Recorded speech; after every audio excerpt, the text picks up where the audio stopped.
जय श्री महाकाल बच्चों। आज की इस वीडियो में बात करने वाले हैं MP board class 10th Hindi के 2026 का जो सैंपल पेपर है, जो कि एमपी बोर्ड के द्वारा ही लॉन्च किया गया है। इसके कंप्लीट सॉल्यूशन को मैं आज आपको बताने वाला हूं इस वीडियो में।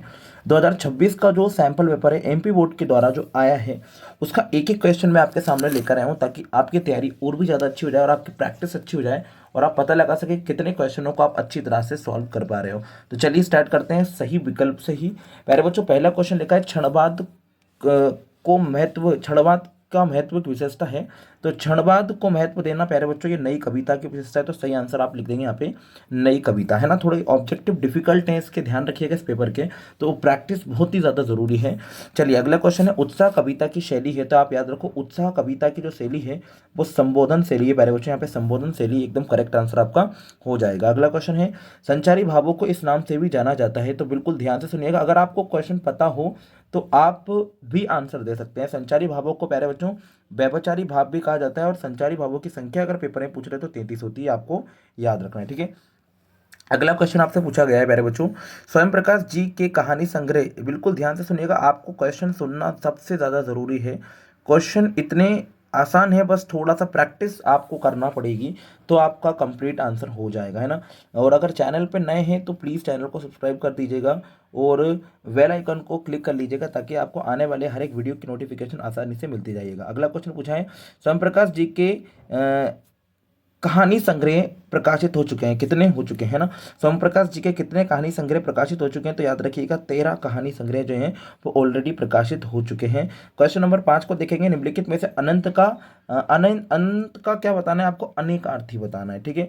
अनंत का अनेकार्थी आप नहीं है ये बताना है, ठीक है। आप सुनिएगा, अनंत का अनेकार्थी नहीं है।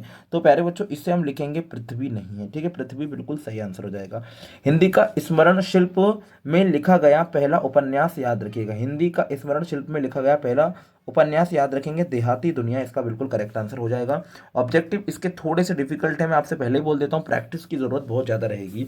सूरदास ने हारिल पक्षी की तुलना किससे की है ना। सूरदास ने हारिल पक्षी की तुलना किससे की है। तो याद रखो गोपियों से की है, ठीक है। आप लिख देंगे काव्य में जिस गुण के कारण पाठक के चित्त द्रवित हो जाता है उसे कौन सा गुण कहते हैं, माधुर्य गुण कहते हैं, ठीक है। बिल्कुल एकदम इजी क्वेश्चन है ये वाले ऑब्जेक्टिव तो इजी है। किसी नायक के जीवन का बृहद वर्णन कहाँ पे होता है। तो महाकाव्य में होता है। सही आंसर प्यारे बच्चों महाकाव्य हो जाएगा, ठीक है। महाकाव्य यहाँ पे आप भर देंगे। अगले क्वेश्चन में लिखा हुआ है बाल गोविंद भगत ने अपने बेटे की मृत्यु पर पतोहू से खालिस्तान बनाने के लिए कहा था। तो उत्सव बनाने के लिए कहा था, तो यहाँ पे आप उत्सव लिखेंगे, ठीक है ना। अगला क्वेश्चन है निर्धन शब्द खालिस्तान संधि का उदाहरण है। तो आप याद रखो विसर्ग संधि का उदाहरण रहेगा। उसके बाद आपसे पूछा है देवी देवताओं का निवास खालिस्तान कहलाता है। तो याद रखिएगा देवी देवताओं का स्थान खेदुम कहा जाता है, ये अपन ने चैप्टर में पढ़ा है, तो इसमें तो कोई डिफिकल्टी नहीं थी, सारे ऑब्जेक्टिव सरल थे।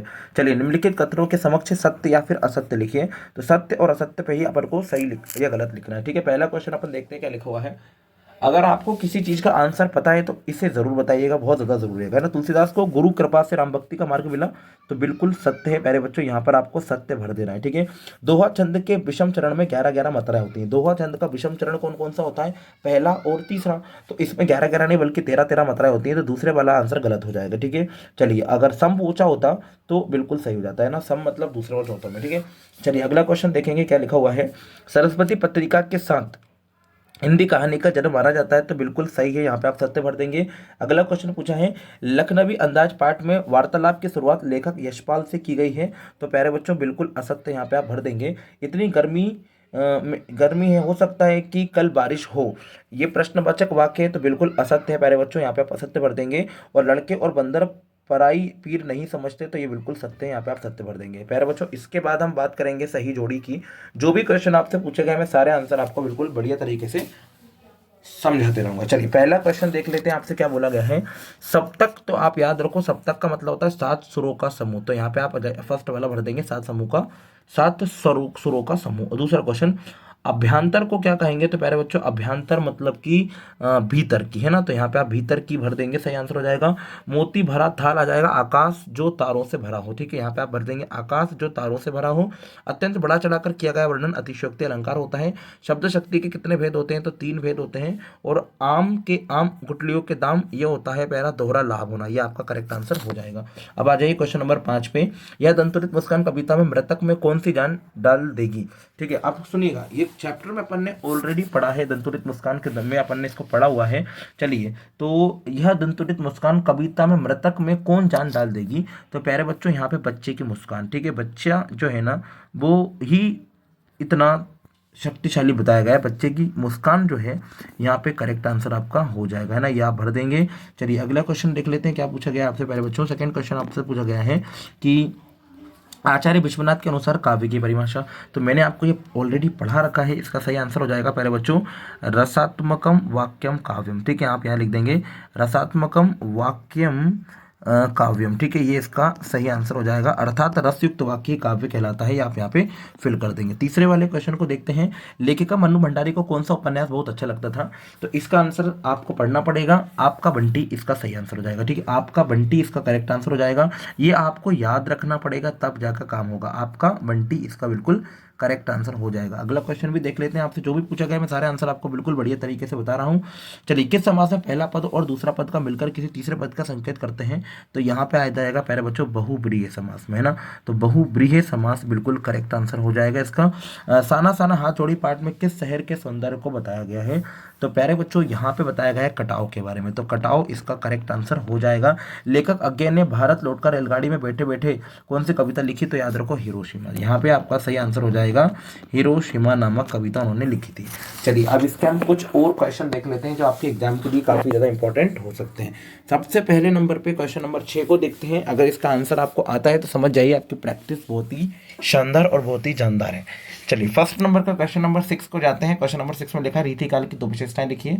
तो प्यारे बच्चों मैंने इसको याद कराया, रीतिकाल को श्रृंगार काल के नाम से जाना जाता है। रीतिकाल में श्रृंगार रस की प्रधानता होती है ना। प्रयोगवाद की 2 विशेषताएं मैंने आपको याद रखी है। इस युग में बुद्धि की प्रधानता होती है, उस युग में अहम की प्रधानता होती है, और इसके युग प्रवर्तक का नाम अज्ञेय जी आप याद रख सकते हैं, ठीक है। रीतिकाल के 2 कवियों के नाम पूछ ले तो याद रखेंगे भूषण बिहारी, है ना, घनानंद इसके कवि हैं। तुलसीदास जी की 2 रचनाएं आपको याद होंगी। तुलसीदास जी की रचनाएं आपको मैंने बढ़िया तरीके से याद रखी हैं। रामचरितमानस, कवितावली, दोहावली, विनय पत्रिका, पार्वती मंगल इनकी रचनाएं हो जाएंगी, आपको कंप्लीट करना है। गोपियन के अनुसार राजा का धर्म क्या होना चाहिए? मैंने ऑलरेडी पढ़ा रखा है, प्लेलिस्ट में जाकर आप सारी चीज़ों को देख सकते हो, या लाइव वीडियो में भी कंडक्ट करा रखा है, वहाँ भी आप देख सकते हो पूरा कंप्लीट सोल्यूशन। मैंने इसका पेपर का एक एक चीज़ बता रखी है आपको, ठीक है। लक्ष्मण ने धनुष खंडित होने के लिए क्या कारण बताया? ये भी मैंने कंप्लीट करा रखा है, आप देख सकते हो। स्मृति को पता बनाने के लिए कवि प्रसाद क्या कहना चाहते हैं? ये भी कंप्लीट करा रखा है। संगीतकार किन किन रूपों में गायक गायिकाओं के साथ देते हैं? ये मैंने करा रखा है, आप इसको याद लर्न करने वाले क्वेश्चन है। खंडकाव्य किसे कहते हैं? कृति खंडकाव्य के नाम लिखिए। तो खंडकाव्य का एक नाम आप याद रखेंगे, पंचवटी, मैथिली क्षण गुप्त की रचना याद रखिए, और सुदामाचरित नरोत्तम दास की रचना है, ठीक है। छंद किसे कहते हैं? छंद के प्रकार लिखिए। तो छंद वर्ण मात्रा यति चरण तुक इत्यादि से सजी रचना ही छंद कहलाती है। छंद 2 प्रकार के होते हैं, मात्रिक छंद और वार्णिक छंद। हास्य रस मैंने ऑलरेडी पढ़ा रखा है, आप देख सकते हो, उदाहरण भी करा रखा है, ठीक है। ये सारी चीजें मैंने ऑलरेडी करा रखी है, ठीक है। कहानी उपन्यास में अंतर मैंने आपको करा रखा है। आत्मकथा जीवनी में अंतर मैंने आपको करा रखा है। मन्नू भंडारी यशपाल का जीवन परिचय पूरा बढ़िया तरीके से समझा रखा है। इसके अलावा अगर देखें तो इस क्वेश्चन को आप जरूर लगा लीजिएगा, ये मोस्ट इंपॉर्टेंट हो सकता है ना। इसके अलावा ये क्वेश्चन आप जरूर लगा लीजिएगा, बहुत ज्यादा इंपॉर्टेंट क्वेश्चन हो सकता है। वाक्यांश का प्रयोग करना ये आराम से आप कर पाओगे, बस थोड़ा सा प्रैक्टिस चाहिए, तो आप एक बार ट्राई कर लीजिएगा इसको, ठीक है। इसके बाद आप इस क्वेश्चन को जरूर कीजिएगा, आंखें भर आना और ये दोनों में का वाक्य में प्रयोग करना मुहावरे का हो जाएगा, ठीक है। इसके बाद आपको कौन सा क्वेश्चन करना चाहिए? प्यारे बच्चों संदर्भ प्रसंग का एक क्वेश्चन ये और एक क्वेश्चन ये बहुत ज़्यादा इंपॉर्टेंट है, प्रैक्टिस कर लीजिएगा। ऑलरेडी मैंने प्लेलिस्ट में पढ़ा रखा है, आप चाहो तो जाकर देख सकते हो, ठीक है। ये दोनों भी मैंने ऑलरेडी पढ़ा रखे हैं, ये दोनों क्वेश्चन भी आप जाकर अच्छी तरह से चेक कर सकते हैं, आपको मिल जाने वाले हैं, ठीक है। उसके बाद में आपको क्वेश्चन नंबर 20 की बात करें तो कक्षा 11वीं में विषय चयन करने को लेकर बड़े भाई और आपके बीच का एक संवाद तैयार करना है, तो ये भी आप कंप्लीट कर सकते हो। अपठित बोध जो आपको आता है इस प्रकार का, ये इसके आंसर आपको यही पैराग्राफ में से मिल जाएंगे, तो ये भी आप जरूर करके आइएगा। इसके 4 नंबर हर बच्चे के बिल्कुल परफेक्ट हैं। परीक्षा काल में ध्वनि विस्तार केंद्र को लेकर रोक लगाने के लिए जिलाधीश को पत्र मैंने ऑलरेडी करा रखा है, और ये निबंध भी मैंने आपको करा रखे हैं, ये भी आप चाहो तो चेक कर सकते हैं, आपका काम आसानी से हो जाएगा। तो अभी मैंने आपके सामने जो कुछ भी डिस्क्राइब कराया प्यारे बच्चों, ये था आपका 2026 का हिंदी का सैंपल पेपर, जो कि आपके एग्जाम पर्पज से बहुत ज़्यादा ज़रूरी है। चैनल पर नए हैं तो प्लीज़ सब्सक्राइब कीजिएगा। जय हिंद, मिलते हैं आपसे अगली वीडियो में।